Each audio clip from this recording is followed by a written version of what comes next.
All right, good morning, everybody. Hope you guys are having yourselves a fantastic start to your Friday here. Happy AM. Hope you guys are having yourselves a great day. Good morning, Suresh, Craig, Gary, Callum, Steven, Antonin, Nate, Topher, Mr. Mindset here. Hope you guys are all doing well today. Yeah, let's kind of get after it here, right? Today, obviously, final day of kind of futures rollover. So starting from Monday, right, the June contract will be trading. So looking forward to that being over and done with, right, from our perspective in the room. My goal here today, right, kind of finish up the remainder of some of those back test variables and hopefully, yeah, get a little bit of joy out there. Obviously, right, for my perspective, really the missing piece is probably still just that risk management and position sizing, making sure confident with those elements. And then from there should be pretty smooth. Yeah, so let's kind of get after it, right? What we've noticed in the last couple of weeks is that Fridays have been a little bit busier of a trading session. We've seen a lot of kind of breakout Fridays and kind of big moves higher within that context. So we definitely have a little bit of a bias here this morning. With this sort of future setup, right, we've got a 2 out of 3 here to the upside. So I have kind of a bullish bias here towards or through all-time highs, right? We are above all-time highs at this point. And so my bias here will be to the upside, going with the foundation of yesterday's candle. All right, so let's go start breaking down things on a name-to-name basis. Apple, lower low, lower high, increasing volume, gap up. So it's a 2 out of 3 here to the downside with volume. It's continuing to show us some relative weakness here to the downside, right? Where it's really pushing lower when everything else is kind of just hanging out here a little bit. So I'm not in a mega rush, I would say, right, to be particularly aggressive here with this Apple. I don't think it's still in its most tradable state. Again, better as a long-term kind of dip buy opportunity, I think, versus a day trade still in the short term. And that continues to be my priority and kind of belief here this AM. Hey, Dayon, how you doing? All right, Tesla, what's the count?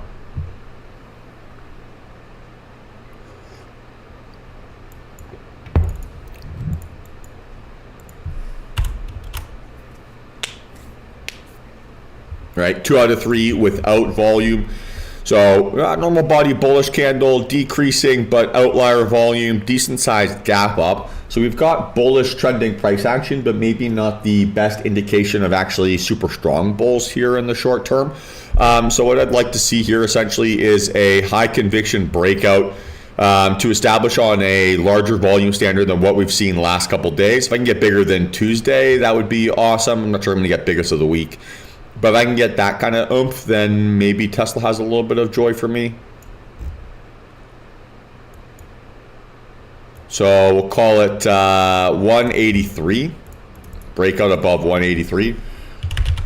Right, 2 out of 3 without volume is an indication of trending price action, but trending price action that isn't particularly strong. So what could happen here, or what our biggest fear here is this morning, is that this gap up ends up being like a profit-taking spot, right, for bulls, and they end up kind of fading this, right? It's showing some kind of like Apple, right, relative weakness here over the last little bit. And so if we can get out of that range, or we can if we bought that dip, we can get a quick little like profit there. Maybe that's an easy win for some kind of like, we'll call them day traders, right, or swing traders if they're kind of into those sort of scenarios.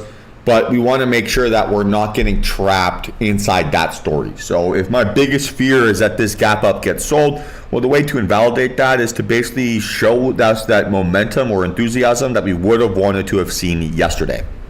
So from my perspective, right, that's that 183. So mega vol in this context is going to be on bigger volume than anything we've seen since Monday or Tuesday. This is driving me crazy.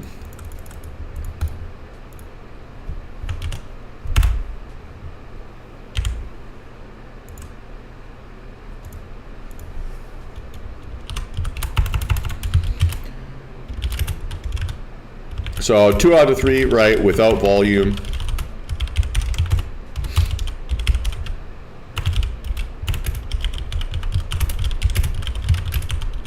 And we want bigger volume than Tuesday, and then we're looking above 183 for continuation. Hey GD, how you doing? We've got a gap to fill here, right, up towards sort of like 186.70. So I think for me, right, it's going to be 183, 185, 186.70, right, which is then that gap fill.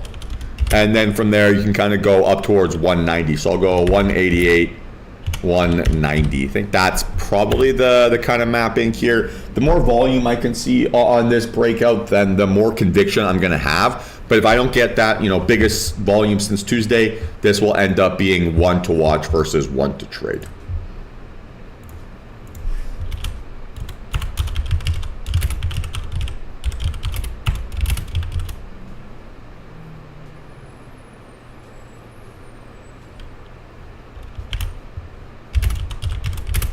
Okay.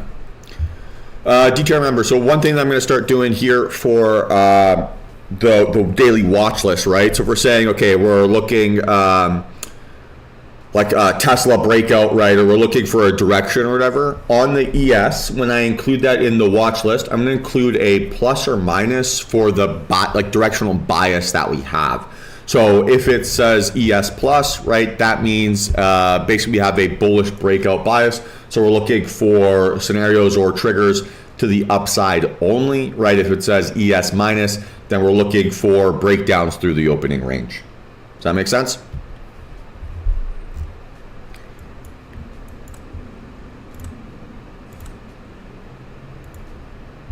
Perfect. So Microsoft here, right, 1 for 3, not showing me a ton of enthusiasm. I'm gonna stay away from this today. Okay, Meta, what's the count?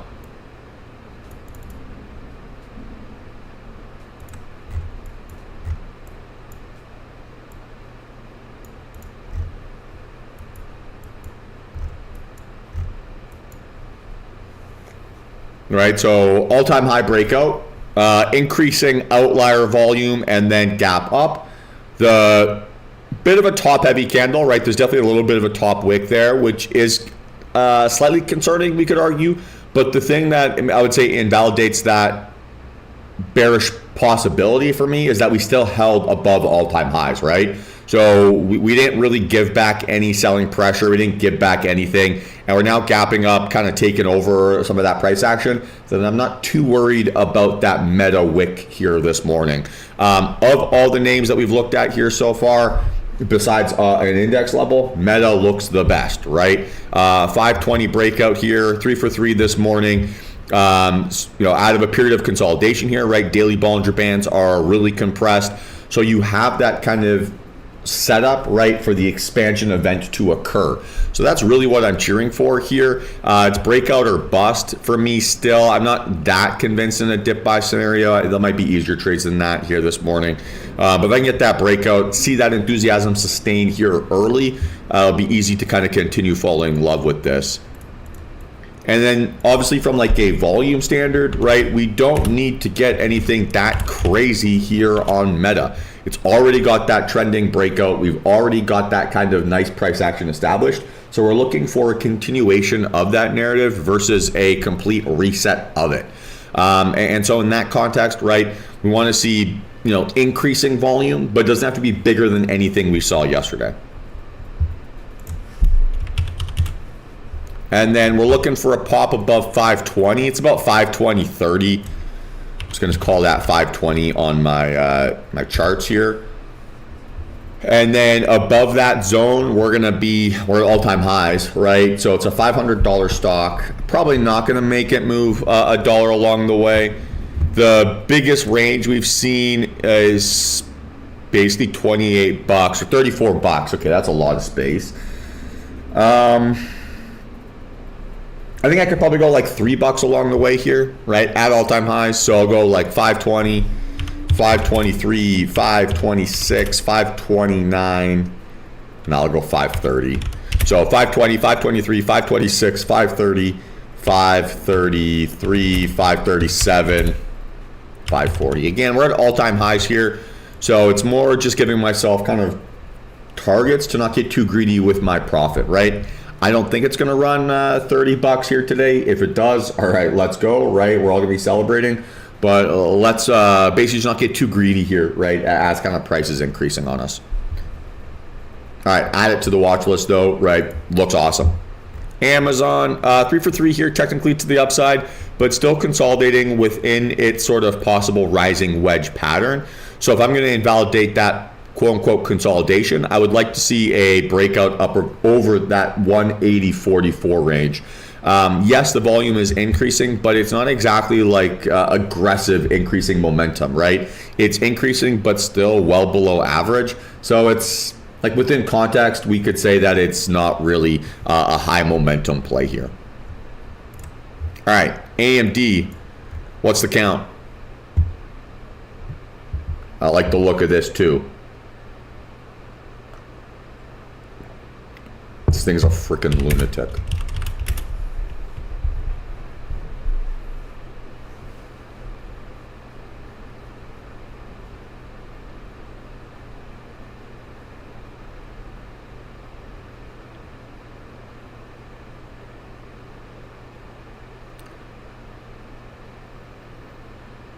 Craig, I think it's you. You're in the stream, right? I think you are trading SPX with Lark, right? What's another term for this 1 for 3, guys? Hey, Rusty, how you doing?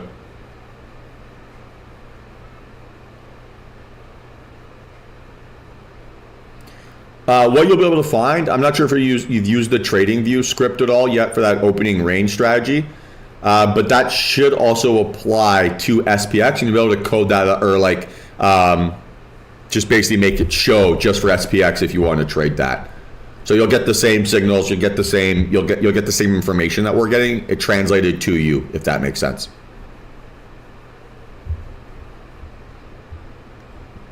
Yeah, SSB, spot on, right? It's an inside bar. So we're seeing consolidation here, and so essentially today we want to see a consolidation breakout from AMD. The point that we're looking to break out from, right, is going to be above that 216 barrier on basically bigger volume than what we saw there yesterday, right? If I can get bigger than what I saw on Wednesday, awesome, awesome, awesome. That would be even stronger if we can invalidate some of that kind of doji behavior. But this thing continues to be a little bit of a rocket ship. So if it gives me that look, yeah, absolutely interested, right? Above that 216, we haven't mapped out towards that 226 all-time high, so we don't really need to change anything there. But ultimately, that's going to be the priority here. Take a breakout trade, see if I can get it, see if it can give me some good continuation here. And then, like we said, we're just looking for an inside bar breakout.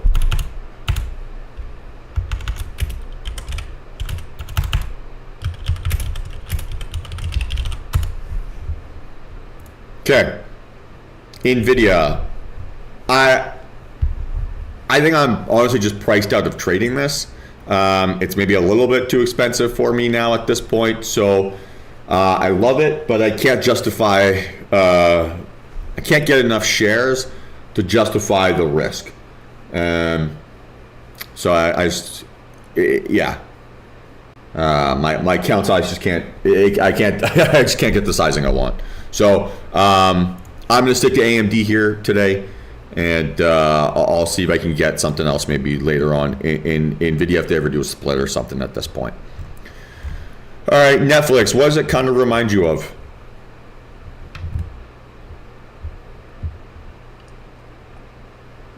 It's not to say NVIDIA isn't strong, right? 3 for 3 here to the upside, holding 950. That $1,000 barrier is going to be 100% of a magnet here, right? Increasing volume, big gap up. It's just, I can't afford to trade it anymore. Too expensive.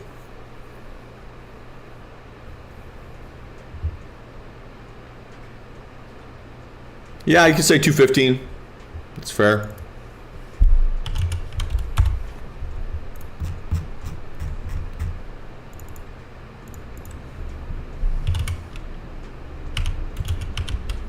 So you go like 215, 217, 219, 220. And then 222, 224, 226. What does Netflix look like, guys? What does it remind you of? 3 for 3 to the upside, right? But what's going on here?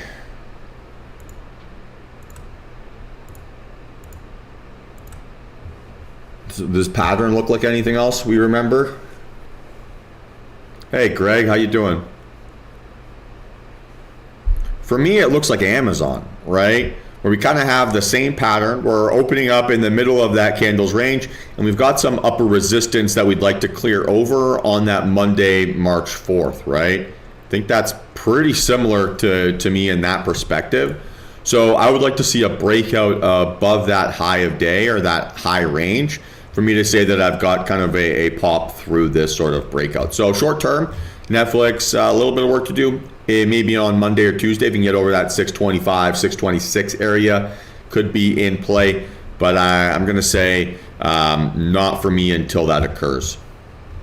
Doesn't mean you can't get a good bounce play here up towards that upper trend line. Nothing along those lines, but I'd rather just play the breakout. I've got breakout scenarios on other names, so I'd rather just focus on those here today. Okay, Google, what's the count? Like this a lot, actually. Better breakout scenario.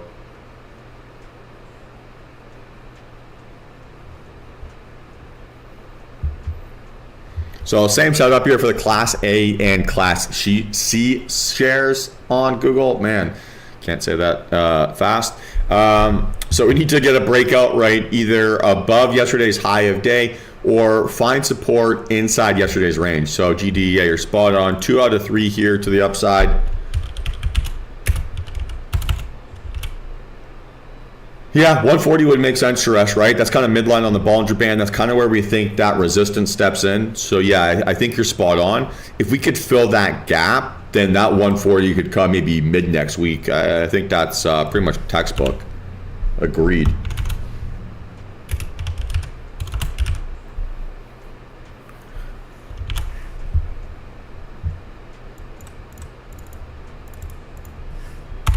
So I would say probably map it out, right, like kind of a buck along the way towards that 140 shelf, right? Make sure those gaps get filled. And then if we can see good momentum through that trend line, we can look for that next leg higher. But short term, $6 worth of upside here on Google would be plenty of space for us to get some joy through here, right? So 2 out of 3 with volume means that we can, in theory, look for dip buys or breakouts. So you could look for like a dip buy off of maybe, I'd say probably like the 131 area, like fake out through a low of day and then go, right? Basically see bears fail. Or ideally you want to see a breakout through, we'll call it 135, right? And then you can kind of push up, buck along the way towards 140.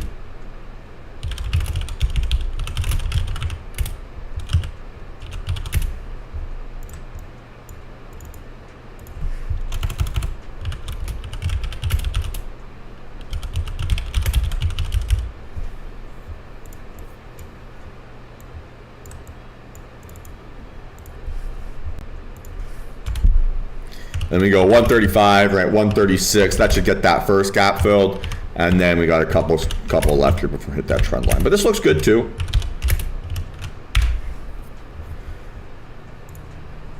All right, VIX hanging out in the 14 handle and dropping, so I think that does probably help us with our bullish bias on the index. BA. Saw the video of another wheel falling off on this thing last night. I'm not sure if I'd want to touch that. Bitcoin on the quest towards 69,000. Let's see if it can hit there at some point today. But that looks good. I think we've got a pretty good opportunity for some breakouts this morning. Excuse me. With my bias towards playing, that opening range breakout that we've been focusing on here a little bit this week. If we do get nice momentum there, sweet, we'll play that early, and then we'll focus on maybe like a Meta if it wants to give me a breakout, an AMD if it wants to give me a breakout, or just seeing relative kind of conviction across the board. We do have a few minutes till market open, so very happy to go through a few other names here. If you guys have any suggestions, any tickers that you're looking at, for those of you who are listening on Twitter Spaces, if you just like leave a comment down below, I'd be happy to go over that name for you. Otherwise, I'm gonna enjoy my coffee. It starting to not look like winter here for the first time today, so that's making me feel pretty optimistic. And yeah, I'm going to want to enjoy the morning here a little bit. So you got a few minutes here to relax before session starts. So happy to answer any other questions. Otherwise, we'll kind of crush it. So we got MU here as a request. So this should be a sympathy play, right, with our AMD. $100 cycle level is going to be that narrative you want to clear through. Kind of a nice little double top breakout too. Nice. So yeah, I would say you need to clear $100. Once you can get over that barrier, 1% along the way will be all-time highs. Yeah, earnings next week or 2 weeks from now, so you got a little bit of time. So not enough for, you could get like the pre-positioning trade. I wouldn't say it's enough to be worried about that yet. As a day trade, yeah, great. Good volume profile here too, right? Clearly enthusiastic. But yes, see what the reaction is around $100.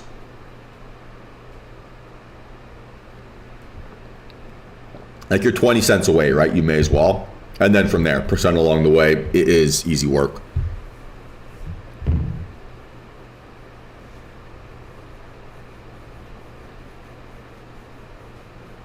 And then if you're going to look for dip buys, I'd probably want to see that gap get filled. All right, next request, Qualcomm.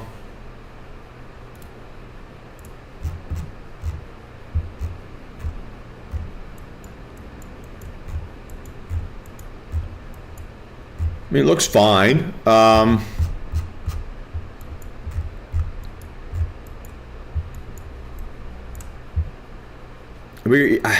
Kind of does feel like maybe above. Like if I'm, this will be easier to see if I draw it this way. Give me a sec.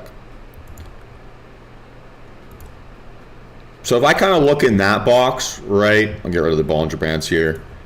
If I look in this box from, we'll call it November 2021, right, to kind of February 2021, and we split that up into halves over kind of where the price is.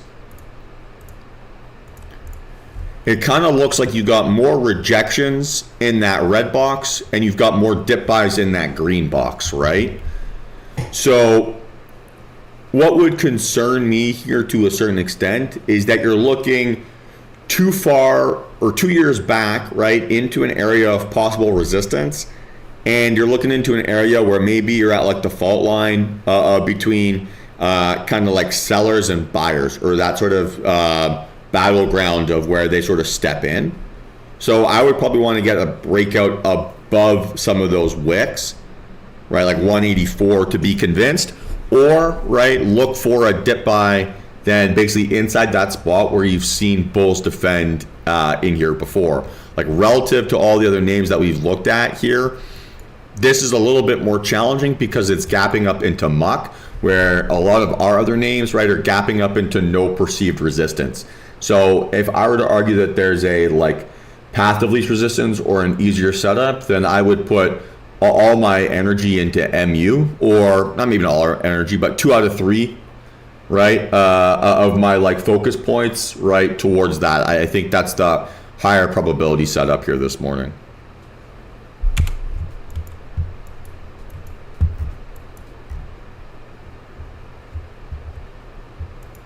Like I generally want to be targeting, if I'm looking for a breakout, this is kind of a little bit general, but I want to be targeting basically zones where I've seen bulls, right, break out into spots where I've seen bulls have success before, right?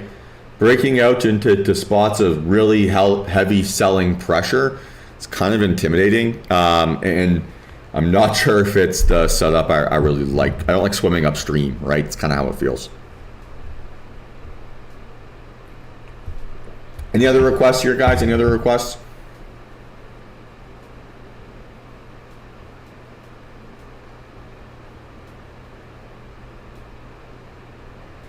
Hey, JB, I don't do any speaking requests here at FFT Trading, but if you do want to just make a comment and like want a name to be talked about, happy to do that here, but I don't do any speaking requests. Yeah, let's take a look at PayPal, Antonin.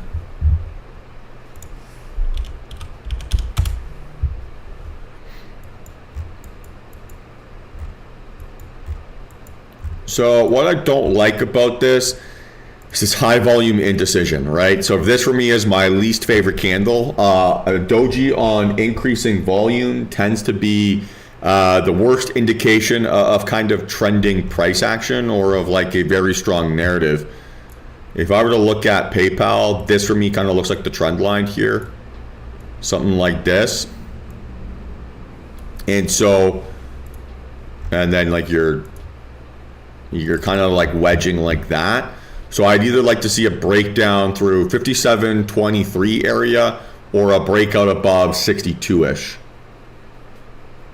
But I don't like this, right? Because this just tells you if that volume was actually so strong, why wasn't that candle shape stronger, right?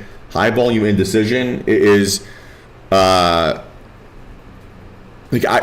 I were to want to play a breakout here, I would want to be buying a fake out, right? Because you have evidence here of that tug of war still going. So chasing a breakout here higher would be, I think, pretty catastrophic.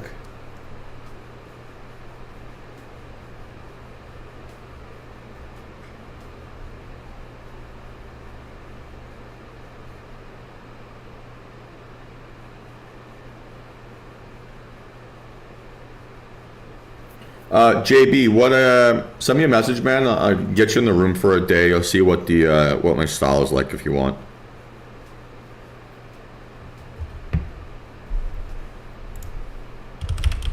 Right. So, Anthony, like if you're gonna trade it, just realize that your most recent, basically evidence of price action was that you had fake outs, right? So basically buy the fake out through your stop loss because that's what you've seen be rewarded recently, if that makes sense.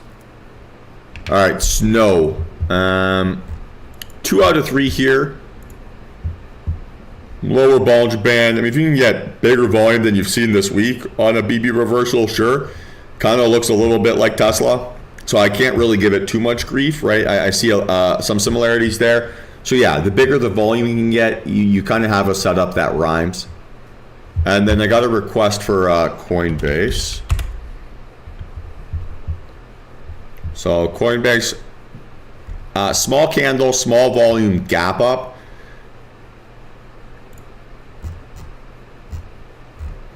Got some work to do here. You're pushing up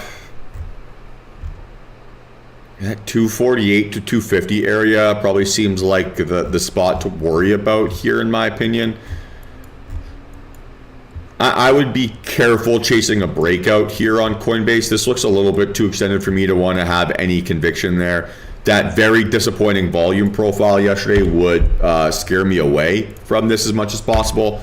So I'd like to see it either break out and hold above 250 or pull back and kind of catch its breath so I can get a appropriate risk reward ratio towards that spot. But really weak volume profile, really kind of small candle and a big gap up don't really give me consistent narratives, right, that are high conviction or make me feel like I've got a strong narrative to kind of chase or go after.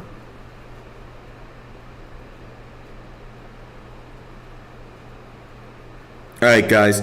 So we got a minute here till market open. For everyone who tuned in on Twitter Spaces, much appreciated. Hope you guys all have yourselves a successful and positive trading day. Please be careful out there, right? Don't force anything that isn't acceptable. My watch list here today, ES to the upside, Tesla, Meta, and AMD. And I need to see impressive volume standards show up. Otherwise, I have zero interest in those names. So best of luck, guys. Happy hunting. And I'll see you all Monday morning at 9 a.m. for that next pre-market prep. Hey, Drew, how you doing? DTR members, let's have ourselves a big session here today.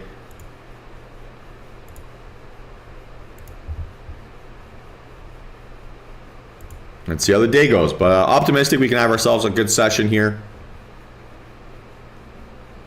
And we crush it, right? Again, last day we're up trading this technique.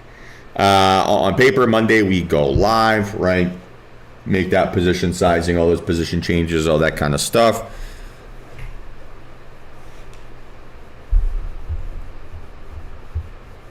But everyone has a good idea or a rough understanding of the risk management, how you want to think about your risk management plan within this context. No issues there, guys.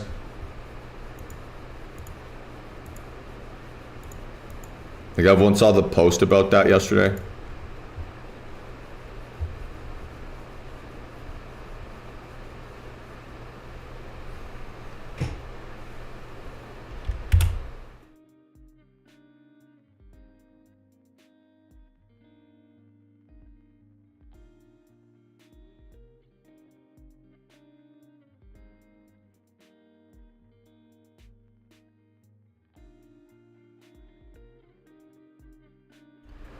No worries, Nate, no worries. What we've done is well,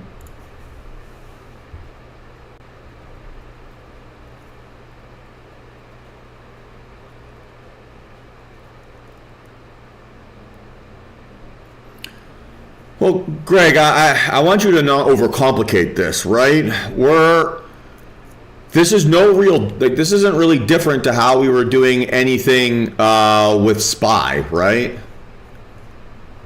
So it's not like we're trading some totally different asset class or something along those lines. We're still trading the U.S. Equity market, right? Like if we were looking at SPY instead of trading options, you could trade that with futures, right? So there is no reason for me to change every little bit about my strategy. Now, what we've been testing here on this technique has been, if it's a 2 out of 3, right, that essentially determines the bias. So if it's a 2 out of 3 to the upside, well, then that's a bullish bias. If it's a 2 out of 3 here to the downside, then that's a bearish bias, right? That's what we've kind of been testing here this week. The win rate has suggested that could be an appropriate strategy. So that's what we've been doing, right? There hasn't been any like monumental or fundamental dynamic shift. We're keeping things very consistent. I keep stressing this as much as I possibly can, guys. The only thing that's really changed about our trading here is literally our setup trigger, right? Instead of looking for a breakout through high of day, we're looking through a breakout through the opening range, right? We're still looking for high volume candles. We're still looking for scale out plans that are 1R, 2R, right? We're still looking at sizing our positions so we don't lose more than our max loss number. None of those variables have changed, so we can't try to make this bigger in our mind than it actually is, right?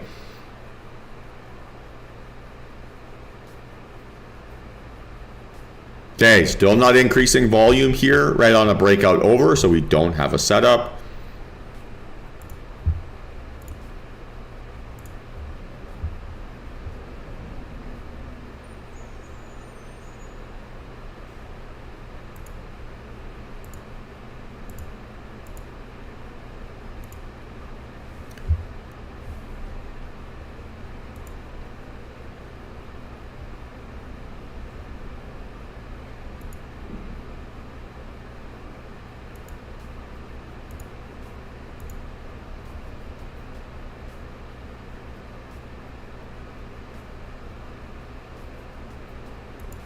Okay, there goes AMD, so we'll watch this here. This will be on the 5-min though, guys, right? This will be on the 5-min. It's got to hold 215. It's got to hold 215. Did not do it. Did not do it.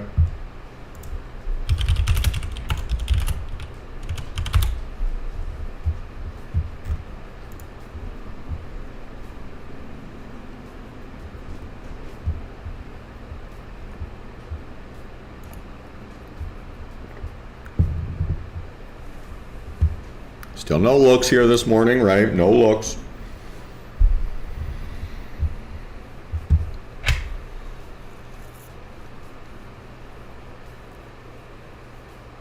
So I'm gonna give you guys all homework this week. For everyone knows who's gonna be trading futures, I'm gonna be making my own risk management plan, right, on how to size things and do all those beautiful variables.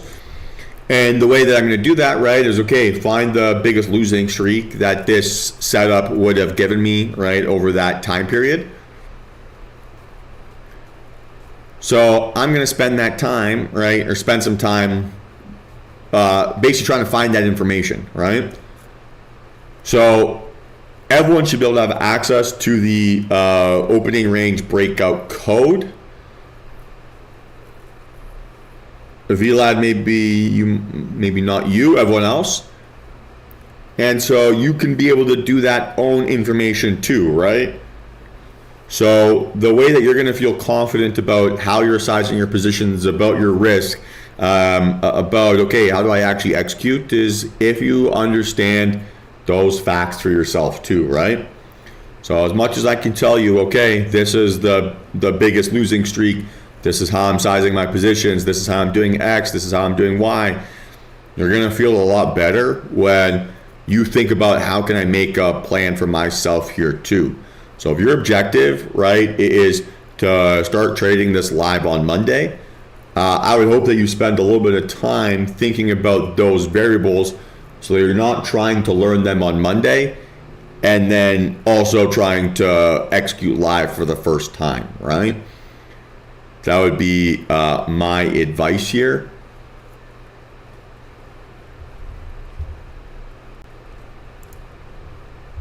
Everyone should have, 20 or 30 minutes this weekend just to spend that time kind of back testing, looking through, noting down what's the win rate, what are realistic expectations here. If I close everything at 1R, what happens? If I close everything at 2R, what happens?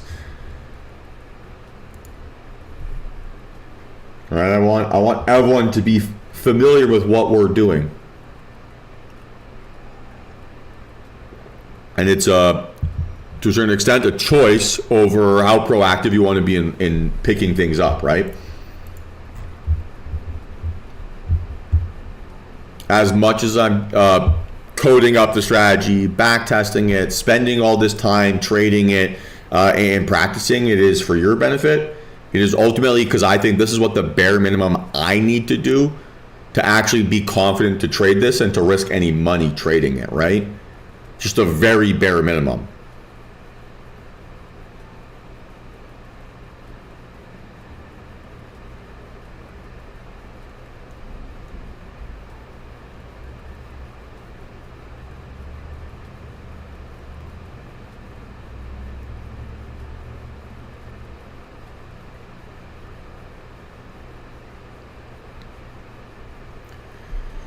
Okay, so what are we looking for here on AMD? Are we close?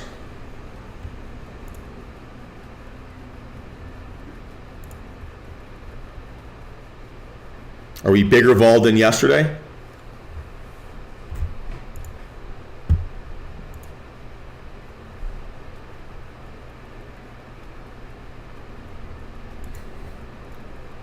Still no increasing volume here.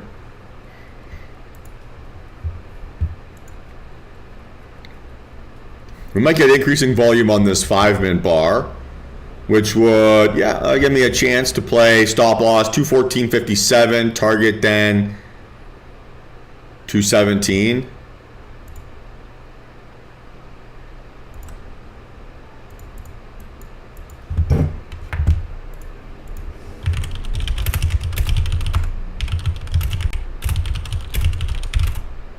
$215, he's entering around 215-ish. Stop at 214.17. Sorry, 214.50. So need to see it pull back, right? Need to see it pull back here. Okay, immediate higher high, of course.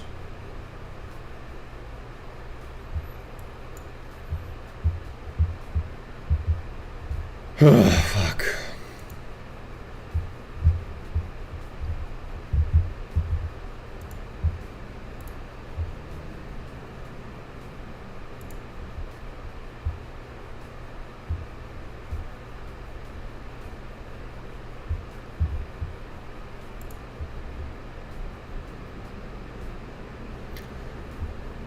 Yeah, Craig, the code is specifically just increasing volume.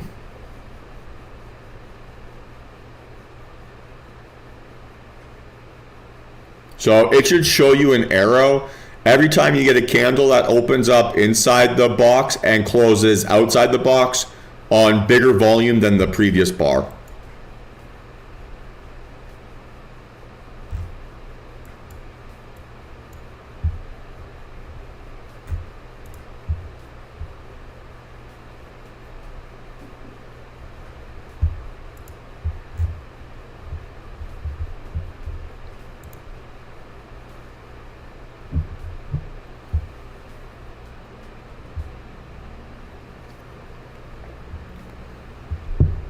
Okay, so didn't get a look there initially.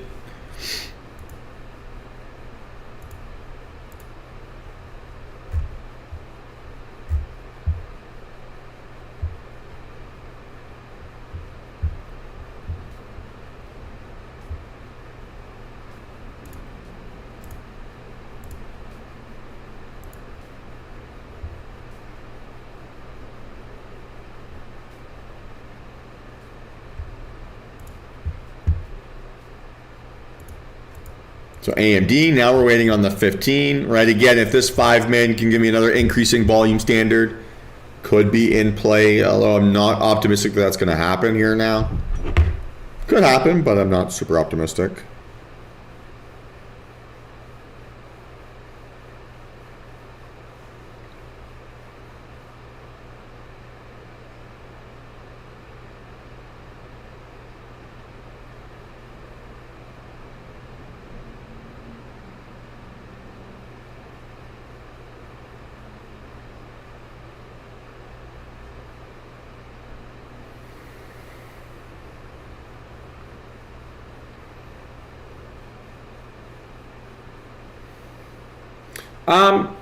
Not that I have personally noticed in the backtest here, Igor. For me, it's pretty binary, right? It's get an opening range breakout, buy a pullback off the opening range. There's no other extra variables here at the moment.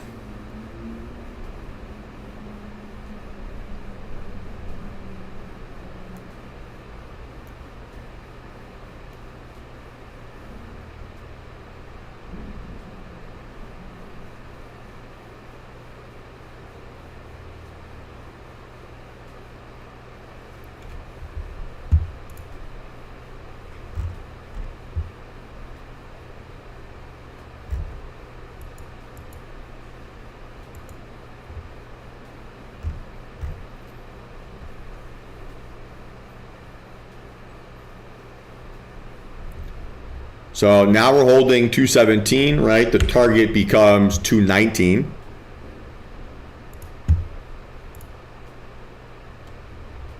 Right? But stop loss on this 15-min is low a day, so now you need to pull back $3, right? So it's a little bit more work for us.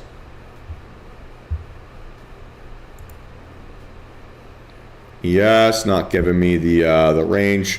Opening range pretty tight, but no, like this would have been the nice one. If we got that on volume, that would have been great. What's your entry target? Did it hold 100?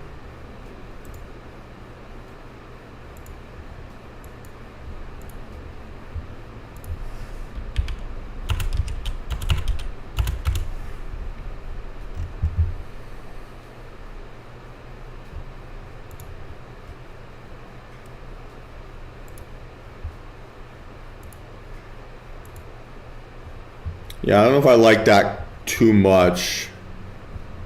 That looks like more of a fake out. Same with AMD, right, to be fair.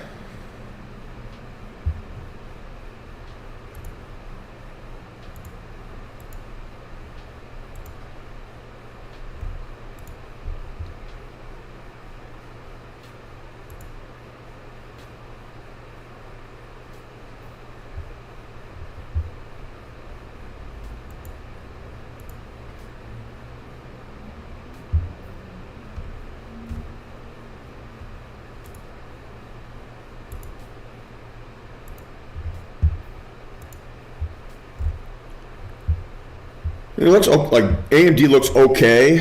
That 5-min's hard to ignore. This looks okay too. Like the body's bigger than the top wick.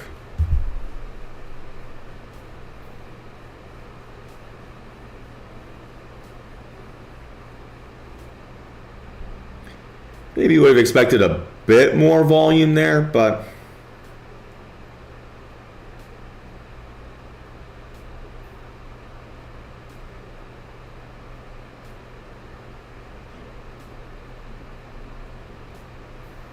so no setup here.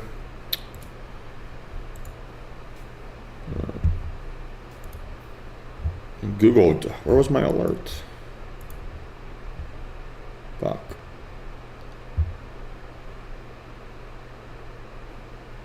Okay, I don't think we're gonna pull back anyway.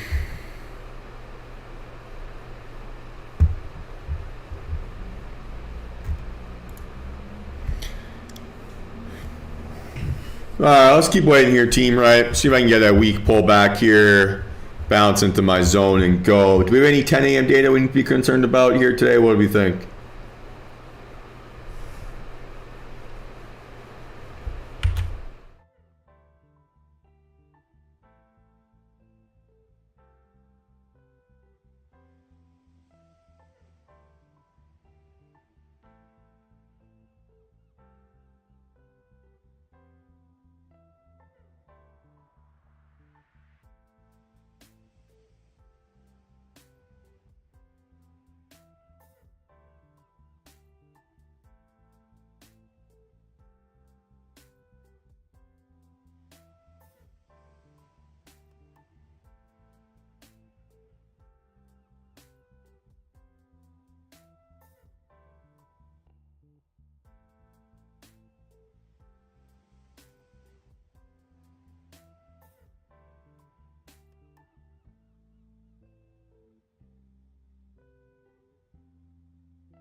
Yeah, of course though, Craig, right? Like, it is a different product after all. The same people who are trading the futures are not trading the cash index.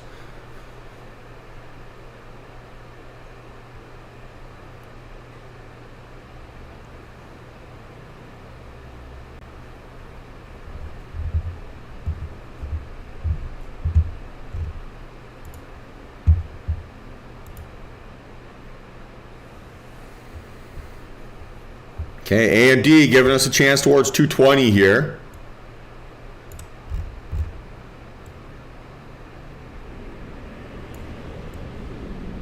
So we need a pullback towards 217.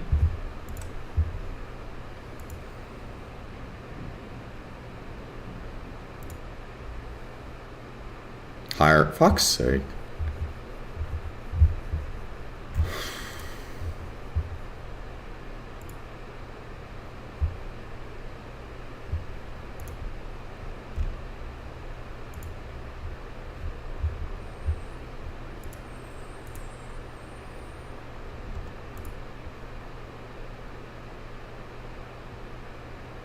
Right, made a higher high. That's why I'm not interested in this right now.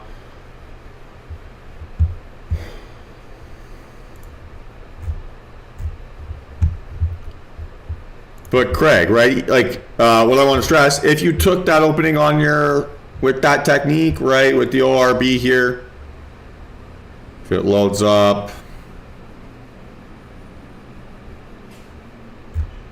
you didn't get a signal here either.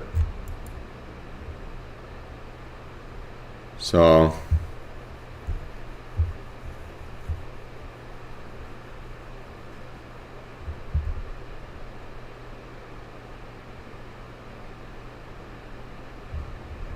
like I don't see increasing volume here.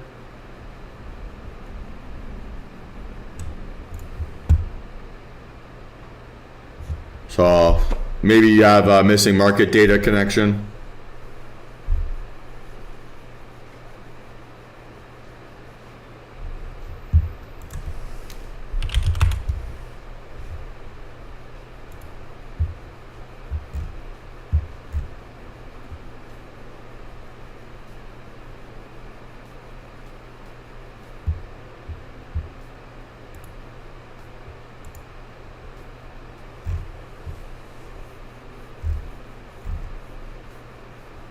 Looks like probably a news event of some sorts.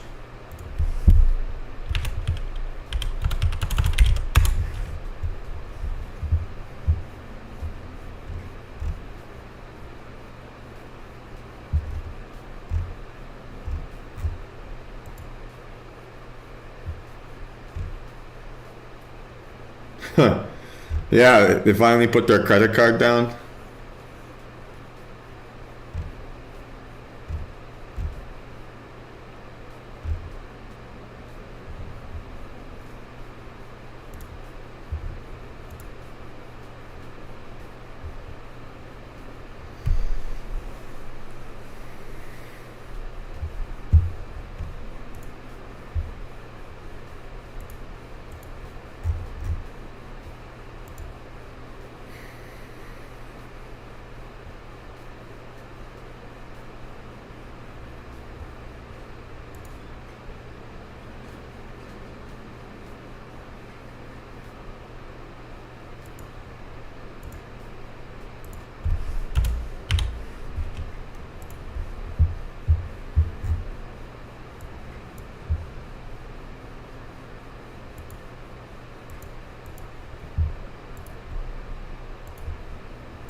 Man, you're crushing all these squeeze plays, Drew.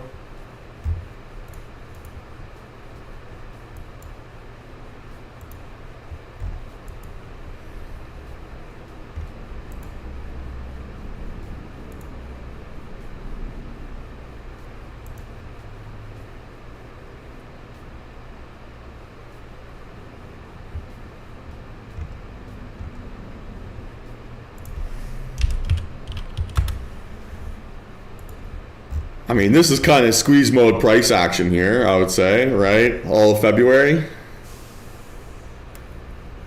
Like, that's kind of a pretty, because grab you by the neck squeeze breakout.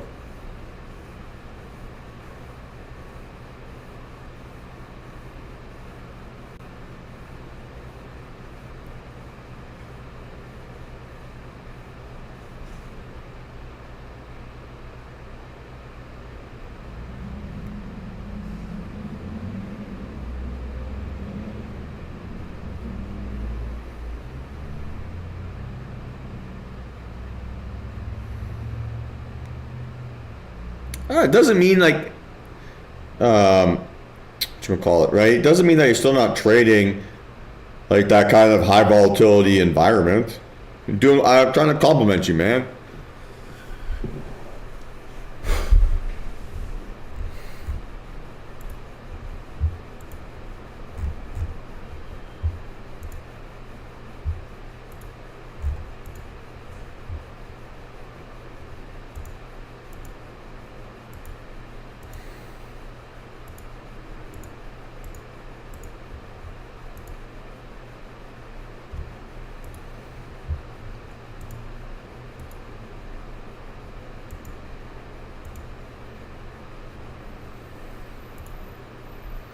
So no 10 a.m. data for us to look at. Can't believe I didn't get a breakout even on a 1 min time frame here.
Yeah, that's a big breakout, right?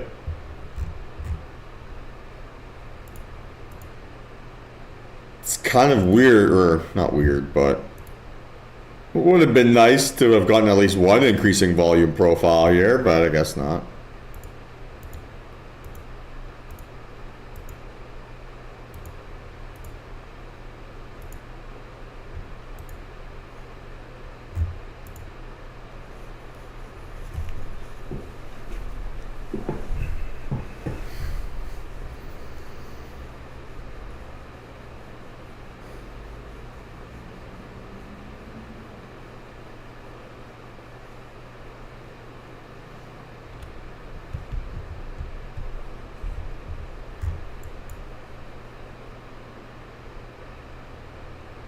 So the criteria, right, for this is the candle's got to open up inside the opening range and break out over.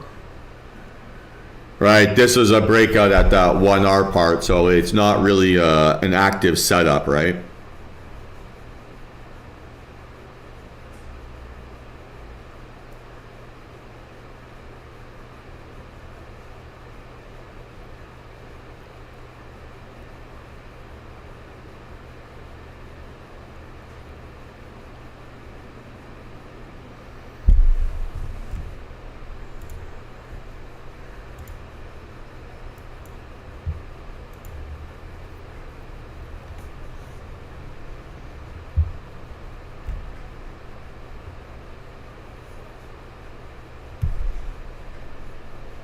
Does everyone know what the setup trigger is, guys? Can we please make sure that that's very clear?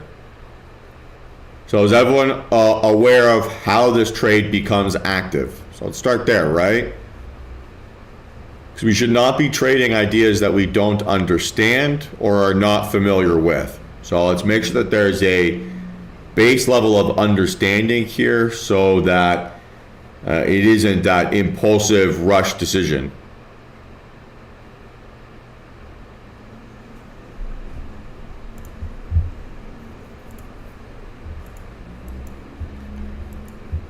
So, excuse me.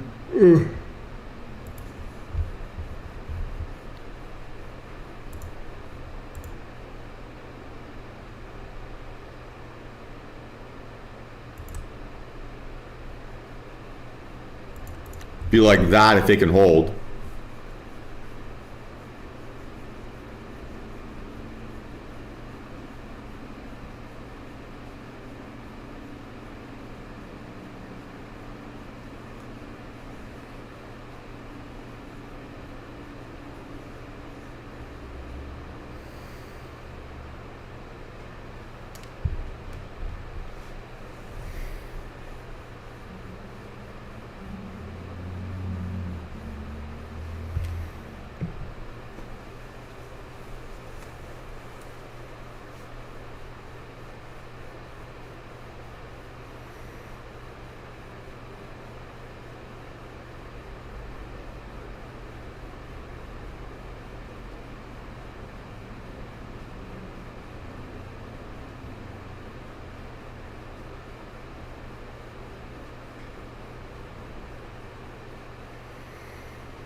So we need to see this hold right above 520.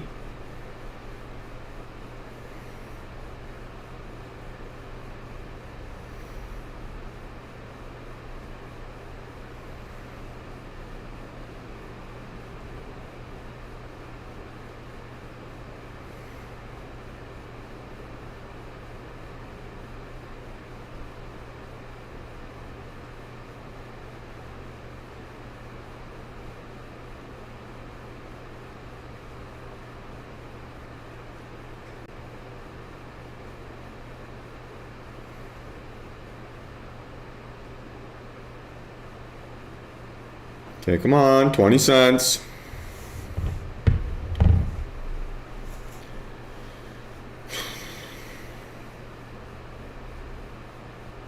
Okay, it doesn't look like it's going to hold on the 5. So we can wait for it on the 10.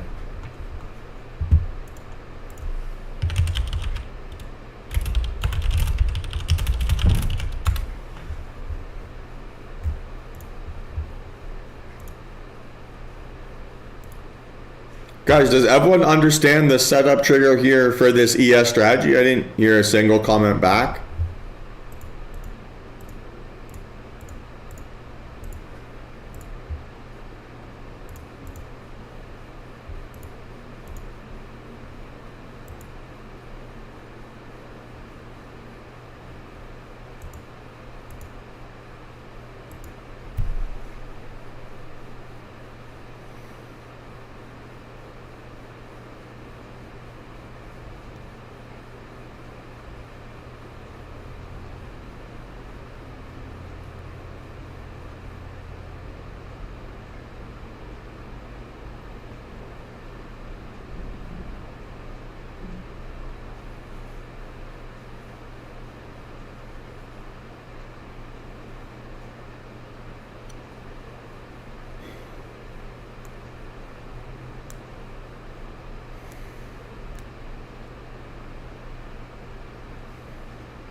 In what circumstances do you look for a green breakout, Craig?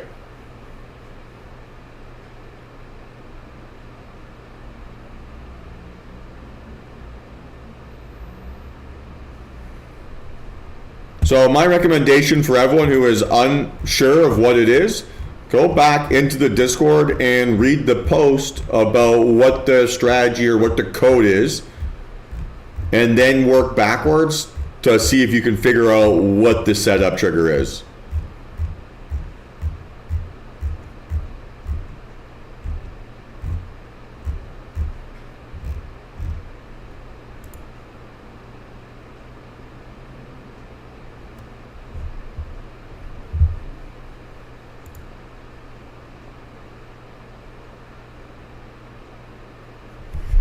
To be honest, GD, right? How are we going to get a breakout from inside the opening range if the candle doesn't start inside the range, right?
So meta, right? You need an entry just under 520. Stop loss, we got $1 away.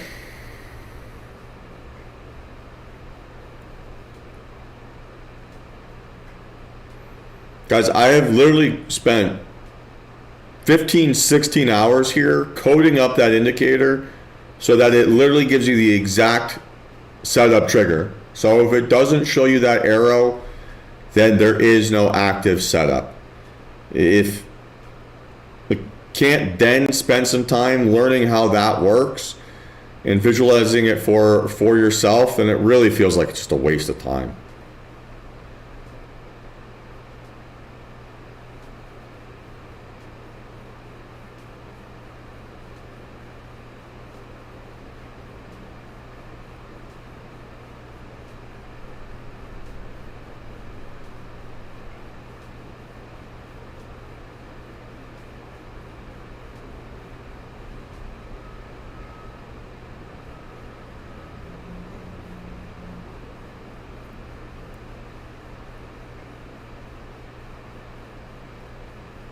Okay, higher high on Meta, of course.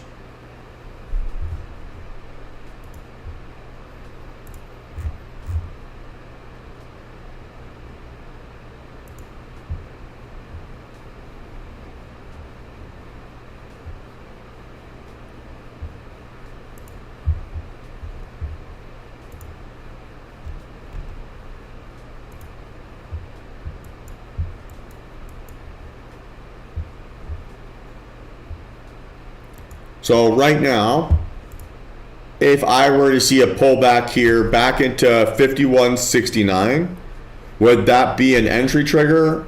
Why or why not?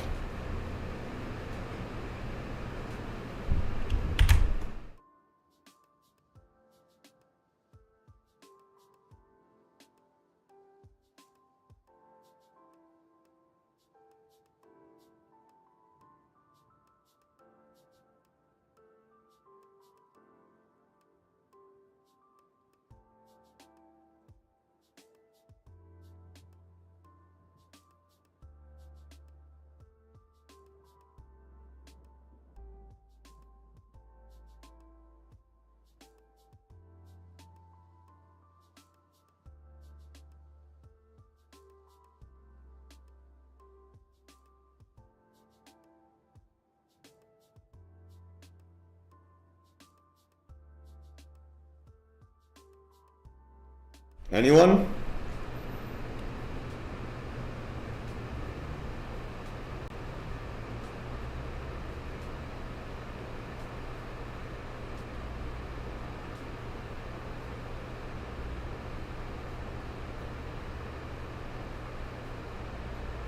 So it would not be a trade if we pulled back this 20 points into 51.6950 because there is no confirmation trigger, right? So no breakout through this range on increasing volume. So there is no active setup to look to buy right off of this range. So that should be an instant answer, team. That should be an instant answer.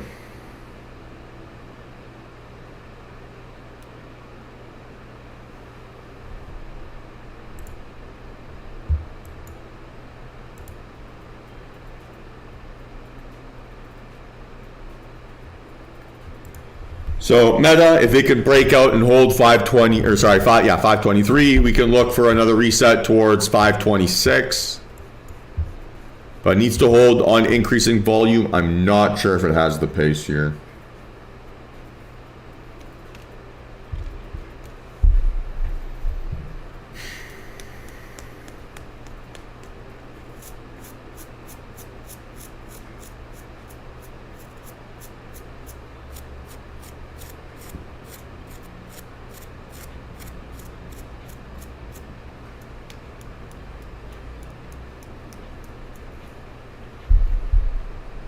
So stop loss here, right, would be 521.65. Target here would be 526. So your ideal entry would be about 522.67.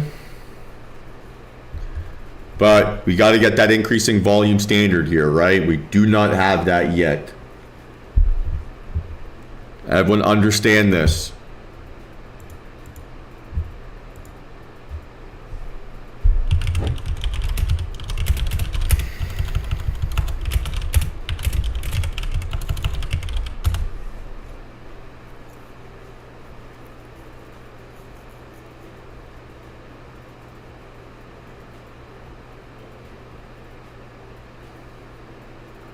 Does everyone understand this, guys?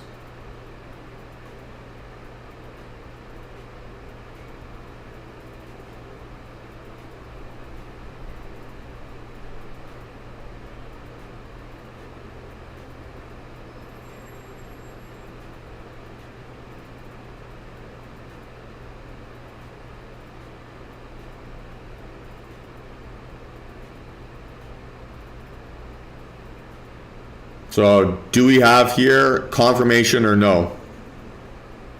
Why or why not?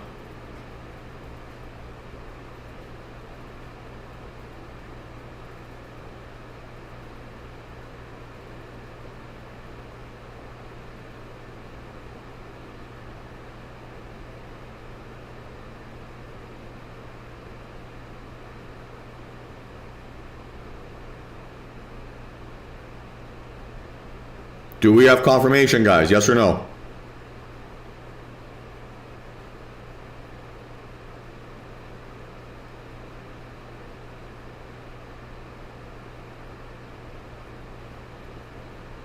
Yeah, we have no confirmation, right? It did not hold 523. So what's the next opportunity? What's the next thing that we can wait for?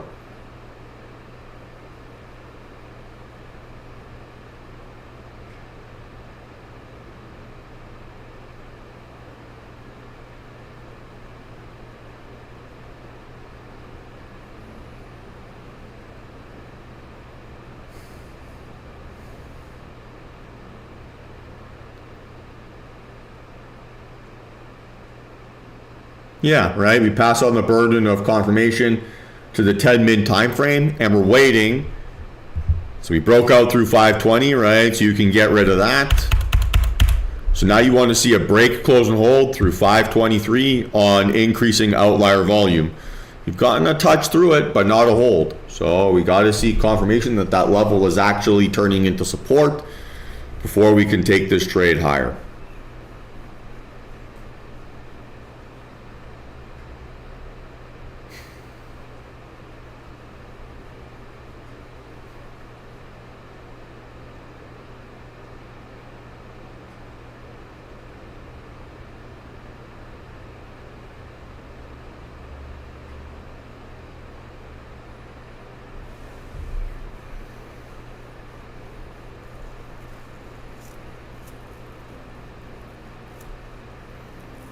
All right, so good decision here to avoid that trade, right? That failed confirmation, literally 5 cents difference is what has saved us money on this decision.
So 50 cents to go here, right? Let's see if it can go.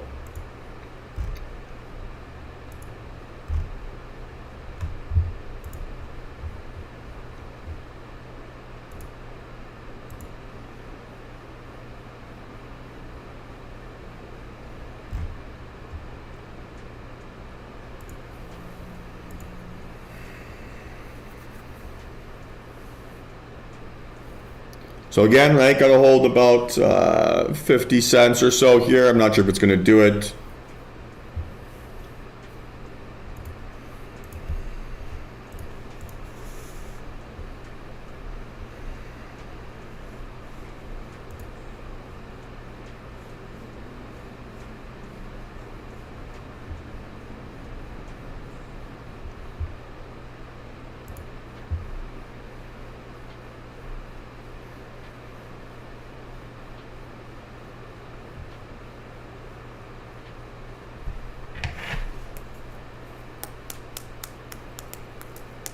Right, didn't hold and did not give us an increasing volume standard.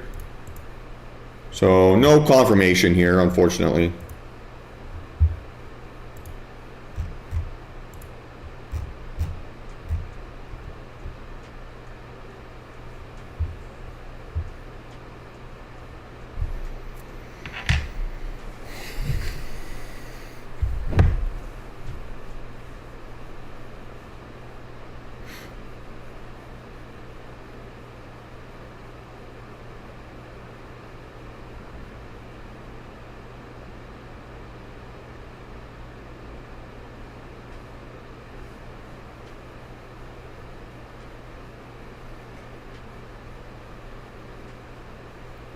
So if your objective, right, let's start breaking this down so you guys have realistic expectations, right?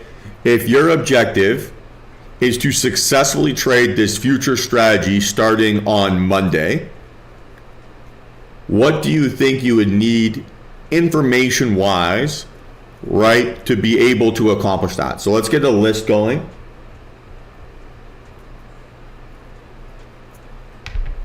And I'll put it in the members chat here too. But this is a rare opportunity where I'm going to allow you guys to give me homework.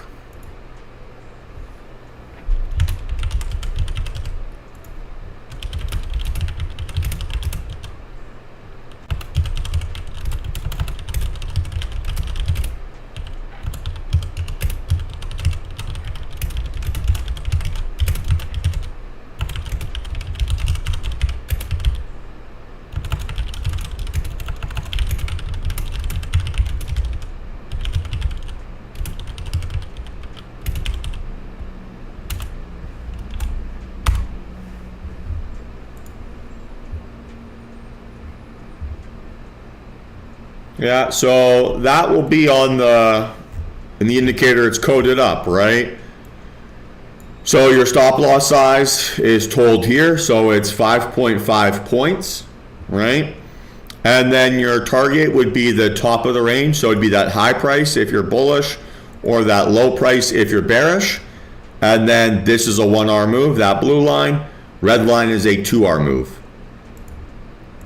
So that criteria is already mapped out for you in the indicator.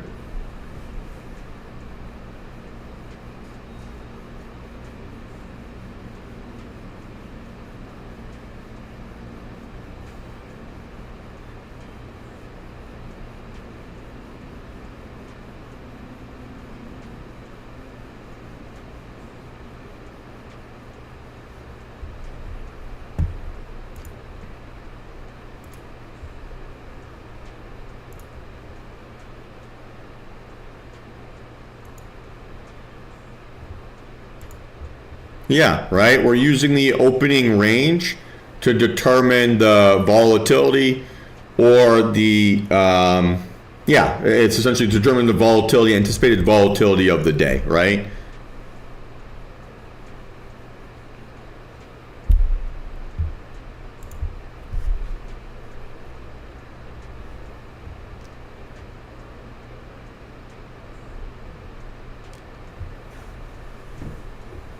Depends on how much you're willing to lose, right? Large is all relative. 5 points, right, means that you'd probably be wanting to be buying, if your goal is to risk $1,000, be buying, right? What's 5 times 50? Well, that's 250. What's 1,000 divided by 250? Oh, that's 4. So you're buying 4 contracts. So that means your P&L is still moving 3 times more than it would with stocks.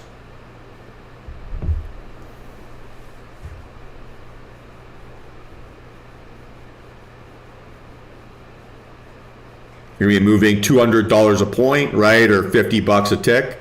So 2.5 times what you'd get purchase power with stocks.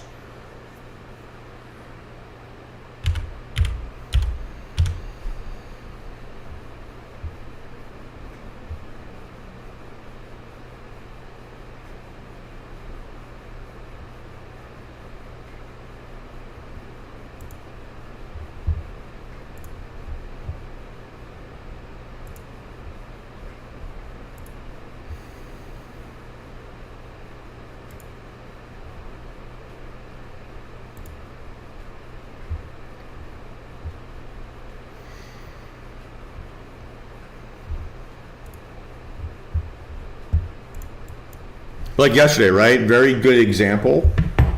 If you went full position size, you probably blow up your account, right, before you get the trade that makes your day. It's the exact same setup, Nate.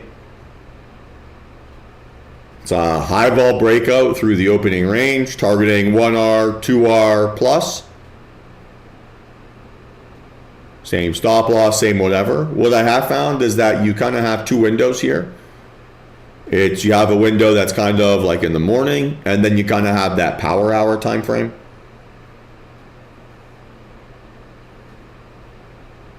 There's a big sample size here, right? This gives us a lot of active triggers. Even if we just look to the upside here this week. Okay, 1, 2, 3, 4, 5, 6, 7. So 7 looks this week, just to the upside, 2 to the 1 to the downside, 2, 3. So 11 looks this week, right on the 1 min time frame. If you played all 11 and your position sizing wasn't atrocious, you're green, and by a lot. So it is really a question about power hours, last hour of the day, right?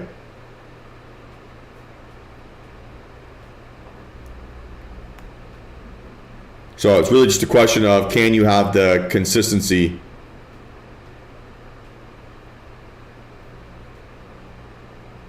Nice, Clark, yeah.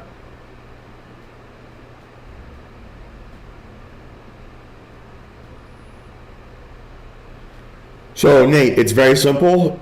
If I have a 2 out of 3 or greater, so if I have a green candle base and a gap up, or a green candle base and volume, then I am only willing to take bullish setups regardless of what time of day it is, right?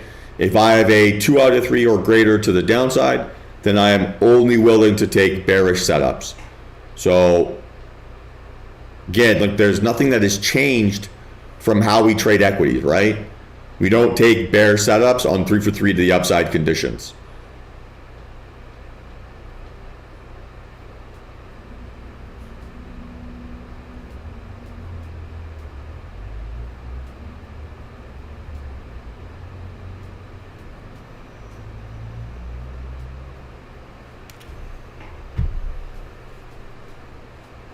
And the best way, guys, for you to answer these questions, right? Hey, should I change my idea if I see a 3 for 3 to the upside? Should I do something different in the afternoon? Here's what you do, right? You load up the indicator, you go to settings, you turn off. Let's see, where's the breakout here? Right, you go to the down, you turn off bullish breakout with volume, you keep bearish breakout with volume, and you literally go and count, okay, how many setups pulled back into my entry zone and then moved to R? Is that mathematically gonna be successful for me? So let's look this week. Okay, 1 setup, breakdown, pullback, moves 2R plus, check mark, right? 1 setup, breaks down, does not pull back, but moves a ton. Okay, fine. 1 setup here, pulls back, doesn't go. 2 setups here, pull back, don't go.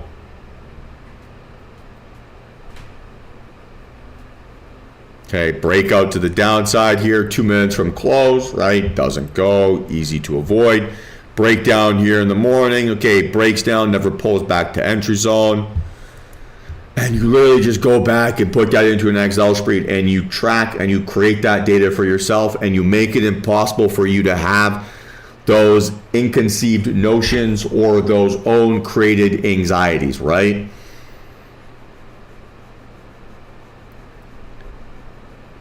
How else could you do it? You could go, all right, go to the daily chart, take the last 100 days, write down, was it green candle, red candle, blue candle, purple candle, brown candle, whatever color, right?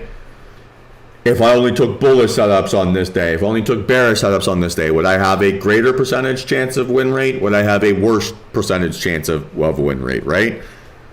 What I have personally found through all my years of running this program is that no matter how many times I tell you that I have done the work, there is no substitute and no better way to create confidence than for you to do the work yourself, right? If you know exactly what you're looking for, why you're looking for it, what a win looks like, what a loser looks like, right? What a name that gives you big follow through, what a name that doesn't move at all, well, then you don't have to answer those anxieties right inside the trade. So there are very few excuses over why you shouldn't be able to do that. We've made it as easy as possible for you to accomplish that, right? So it's just a question of desire.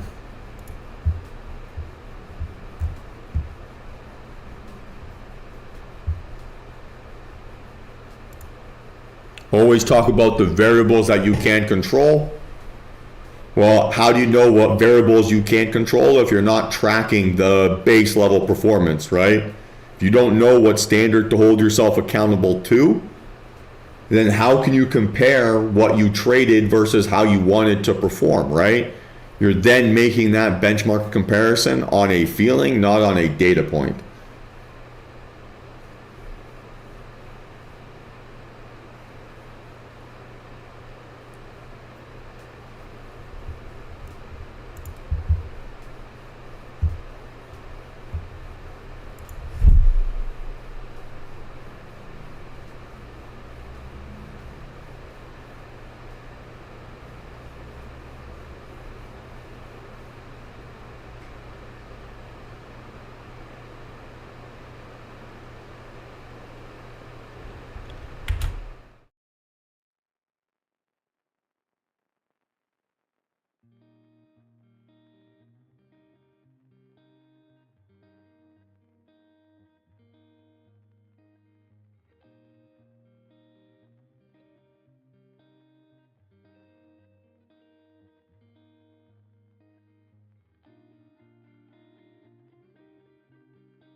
I try to stress this as much as I humanly can, right? Because for me, I think it's like the most important thing as a trader, more than anything else, right? I'm not going to allow there to be an excuse over why I have not achieved what I've wanted to achieve, right? I could be, I don't know, on death's door, right, with the worst diagnosis of all time, and I would still blame myself, right, for putting myself in that situation, right? That level of self-control and that level of self-accountability is what propels you to push forward all the time, right? When things are shitty, when things are boring, when things are challenging, it's falling in love with that process, right? And falling in love with those tough times, in the grind, in the hard work, in delaying that gratification. Falling in love with those things is what makes you unstoppable.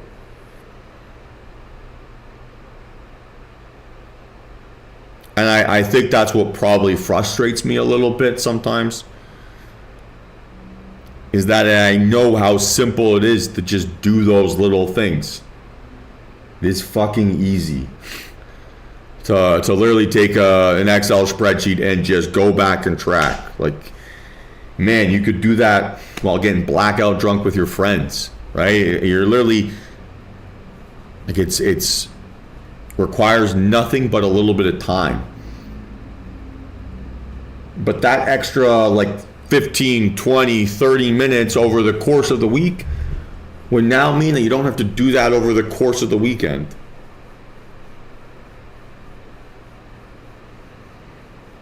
And so too often, right, we get comfortable skipping doing just like the little basic work daily. And then we leave ourselves these massive projects and these huge headaches, and just blows up in our face, right? Because then it's overwhelming, it's exhausting. Oh my gosh, I gotta learn all this, I gotta do all that. And it doesn't work like that.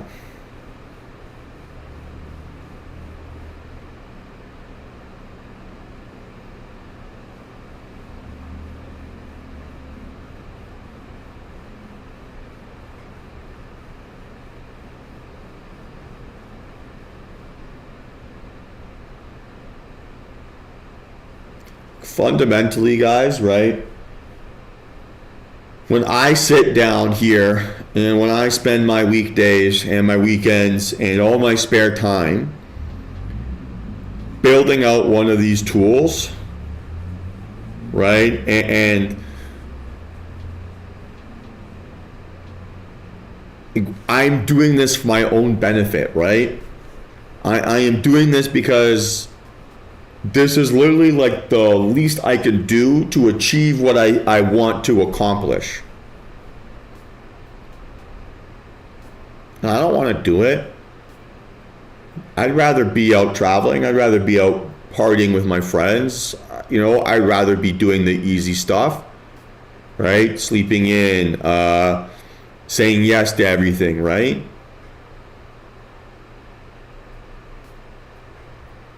But sit here, eat shit, right? Learn, study, be obsessed over it, right? For however long it takes, because this for me is more important than anything else. So my actions match my words, right?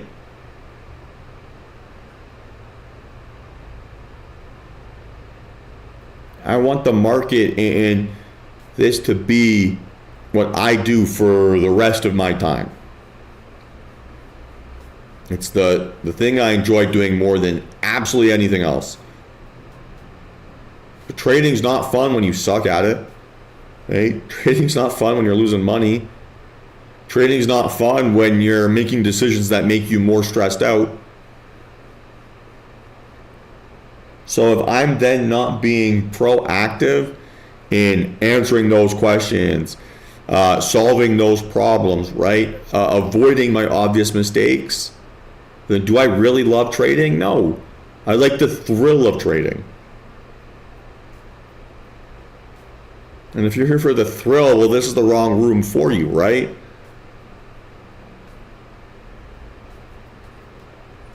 It's not what we're about here. We're about empowering ourselves to do the shit we say we're supposed to do, doing it, and taking a level of accountability that no one else is willing to do.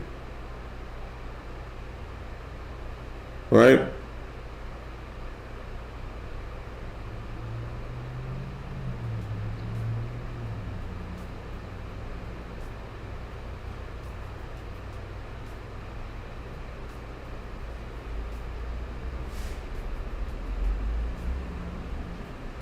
My primary purpose in running DTR is to not fish for you guys, right?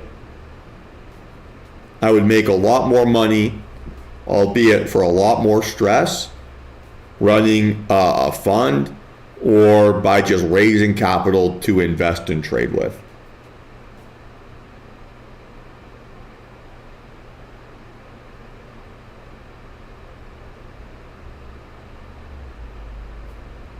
And if your objective is to just say, okay, if Michael's cool with it, I'm cool with it, you're not going to find success long term. I can guarantee you that, right?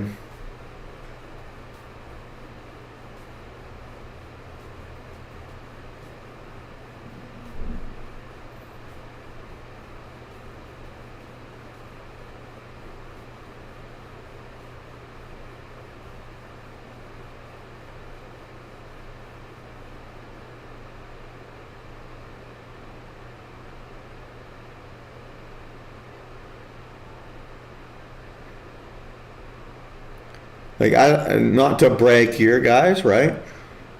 But my weekend for the strategy, I'm going to spend all evening here today figuring out what is the best ratio of risk so that if people follow those rules, they have the best probability of passing their evaluation, right? What's that net loss number? So how am I going to find that out? Well, okay, go back test, right? What's a 200 trade sample size? What's the worst losing streak? Well, there's 3 hours of my night. Am I thrilled about doing that? No, not really. Is it the thing I am most excited about here today? No, not really. But deep down, it's the thing I want to do most. So I'm just going to get it done, right? And tomorrow, when I wake up and I look at what the next project is and what the next piece of information that I need to feel confident trading this, well, I'm going to go address that too. And so I'm not going to allow myself to have an excuse. Oh, I wasn't aware how much I should lose if I get stopped out. Or, oh my gosh, I can't believe I lost 3 trades in a row and now I've blown my account. Those are all pathetic excuses. All from a lack of preparation. All 100% avoidable by just honestly having a level of accountability that you're going to hold yourself to a higher standard than anyone else.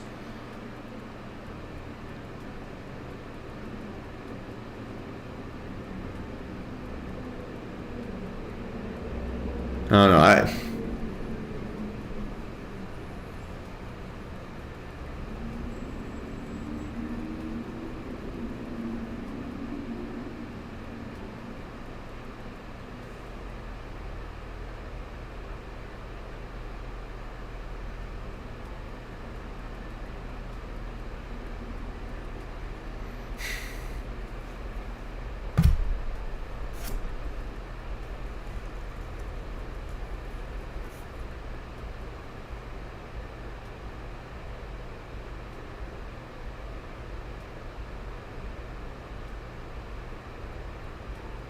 Like no matter what team, right? No matter how well I trade, how many sweet nothings I whisper to say that, oh, it's okay, it's XYZ, it's whatever.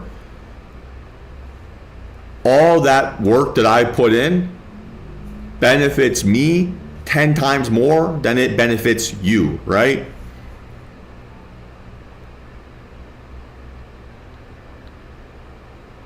So if your goal is that you're going to get like that trickle down knowledge or like trickle down experience, and you're looking for the wrong thing, right? We have to go create and take the future we want for ourselves. I can't give it to you, right? Powell can't give it to you.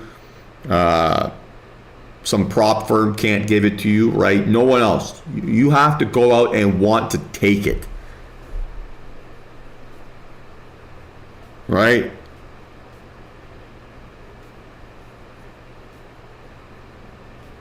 You're not happy with your trading? You're not happy that you're over trading? Well, why are you giving yourself permission to take 20 trades a day? What the fuck's wrong with you? Right? You over risk, right, your trades. So why are you going full portfolio on every play? Like, the fuck's wrong with you? Right?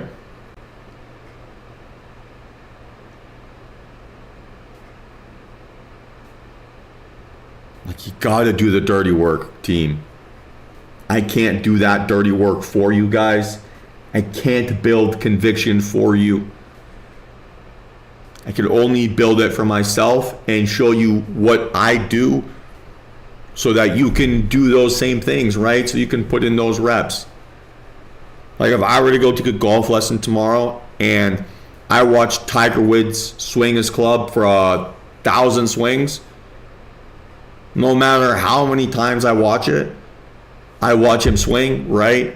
I'm never going to be able to replicate that exact flight path, right? That exact swing path, that exact technique, right? Not until I practice it, track it. Okay, what am I doing wrong here? I can film it, right? I can see what am I doing. But if your goal is just to like pick it up by osmosis, man, you're fucked, right? Everyone else who's playing this game is too damn smart, talented, motivated, right? Hungry. So you can't half-ass it and expect positive outcomes. It just doesn't work. You have to outwork your competition. You have to outwork your self-doubt. You have to create the confidence that you're looking for. And you can manufacture that, right, through literal blood, sweat, and tears.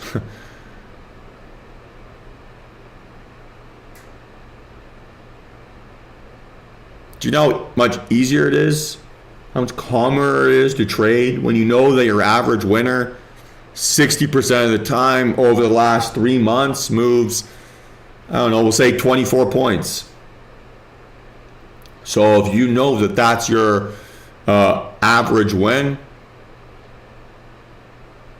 then so much easier for you to contextualize how aggressive a move has been, right? How aggressive a breakout has been. Is this price action overextended? Are we underextended? Right? That's how you build context. That's how you train your gut.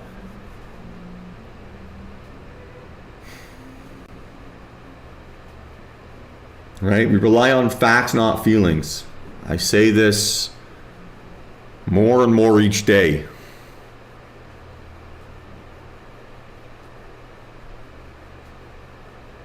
And me telling you what I have found is not a fact, right? That's creating a feeling for yourself. But feeling confident and being confident in your trading are two completely different things, right? Feeling confident disappears the moment you have a result that doesn't go your way, right? So we've all been there before. Have a nice winning streak, things are going really well, trading's kicking ass, right? But then that first loser makes you spiral out of control and things get crazy, right? Because you lost that confidence, right? You lost confidence in your technique, whatever it was, right? It was fleeting. But it's when you're truly confident in your trading, you know the facts, you know that you have the risk management to survive the worst possible drawdown, that you can bounce back from a losing streak, that you know exactly what you're looking for, what a perfect scale out looks like, what a perfect entry feels like, what the data tells you. Okay, is today a bull day? Is today a bear day? Well, then you are confident in your trading, right? Because you can answer the points that give you anxiety. And so if something is giving you anxiety in a trade, don't rely on someone else to answer that question for you. Right? Find that answer yourself, right? Go and take the future that you want by reclaiming control over that process.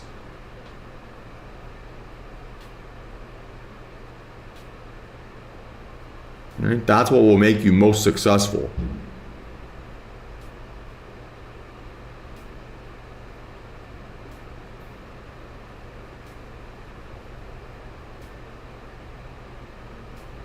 I will say this many times, guys, right? But how much do you want it? How much do you really want it? All right?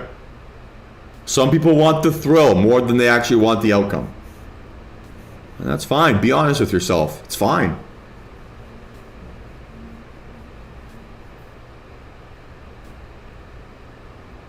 But if that's the case, right, it's not the room for you. I don't want you here.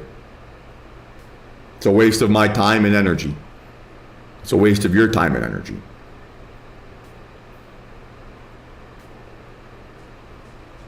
So fundamentally, I cannot want you guys to be more successful than you want it for yourselves. And if we don't have the work ethic or the desire to do the dirty work, fuck, guys, like we work 90 minutes a day on the market.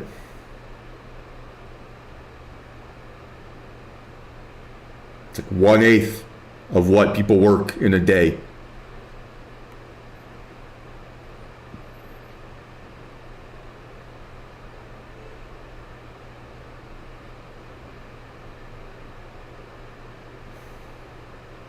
So my homework to everyone who's still listening, right?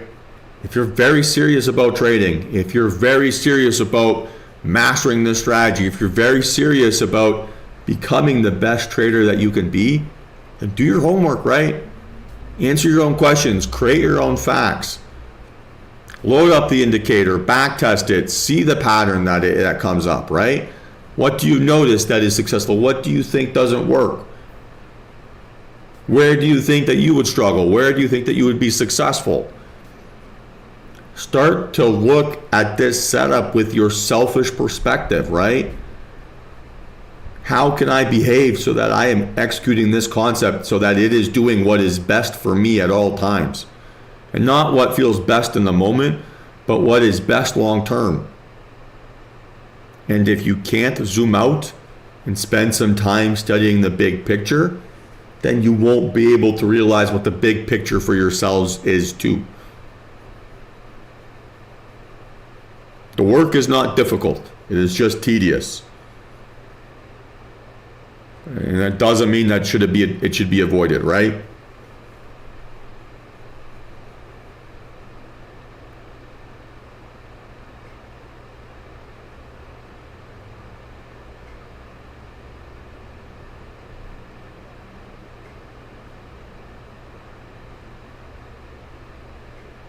So give me final call for questions. Otherwise, I'm going to take off for the day.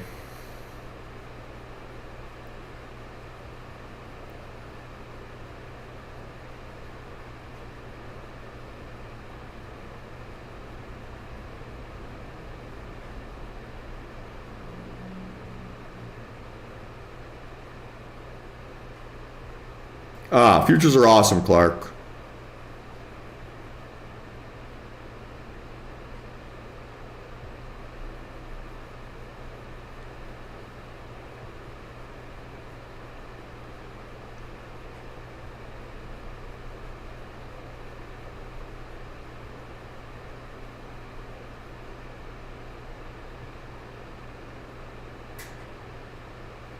All right, like I don't know if it's a Mamba mentality, but it's like I do like the who's going to carry the boats, right? If not me, then who? Right? If not me, then who? And it shouldn't be if not Clark, then who? If not Michael, then who? If not Nate, then who? If not Craig, then who? Right? Yeah, David Goggins, who's going to carry the boats?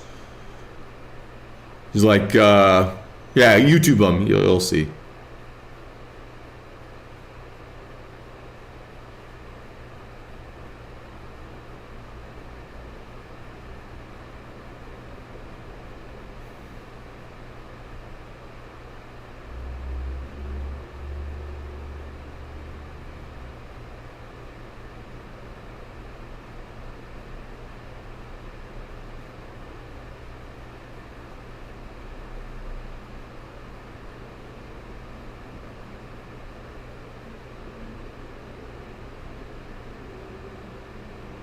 No, my pleasure, Clark. And for full disclosure, right, guys, like this comes because I'm pretty burnt out here this week, right? It's been a long one. All this work, right, trying to learn something new, you put in the time, it is exhausting. It's very tiresome. It takes a toll. But this is the sacrifice, right? This is the suffering that we have to go through, right? This is our eat shit and die moment type thing, right? Like this is working in the mail room, right? This is being the shitty intern. Like it's not all sexy, right? It's not all super fun and like the most enjoyable thing in the world. But loving this process, right? Being able to grind through in the pain cave or when things suck, that's when you level up, right? That's when you get better. It's when you stop eating shit consistently, right? So if not you, then who? Right? If not me, then who? So if I don't do it, how can I trust someone else? I am an optimistic skeptic, right? I believe everything, but I want to prove it for myself. And I think that's probably the best mindset you could adopt, because it forces you to take accountability over everything. And ultimately, that's a bigger cheat code than finding a new flavor of the month strategy or having a different asset class or doing whatever.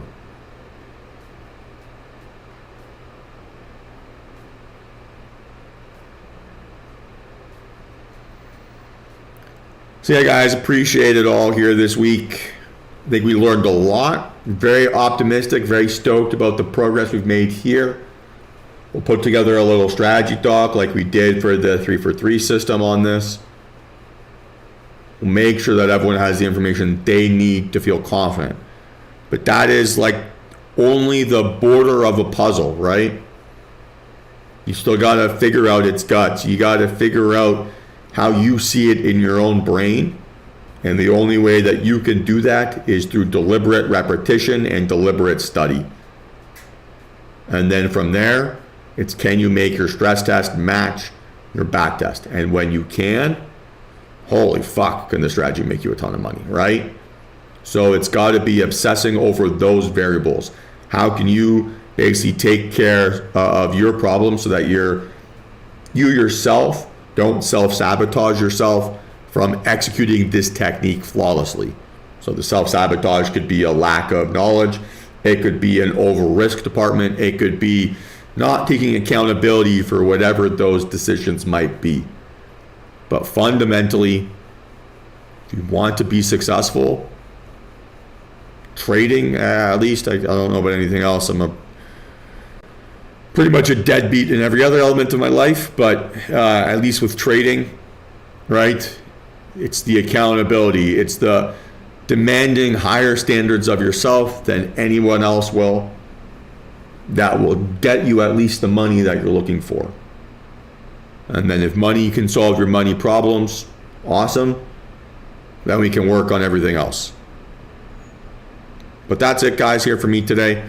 I'm going to kill the stream here. Probably go do a little bit of exercise, clear my head, and yeah, get to work, right? I want to keep making pretty serious cash. I want to scale up here aggressively. I want to get back to that pandemic money, and I think this is the best way to do it.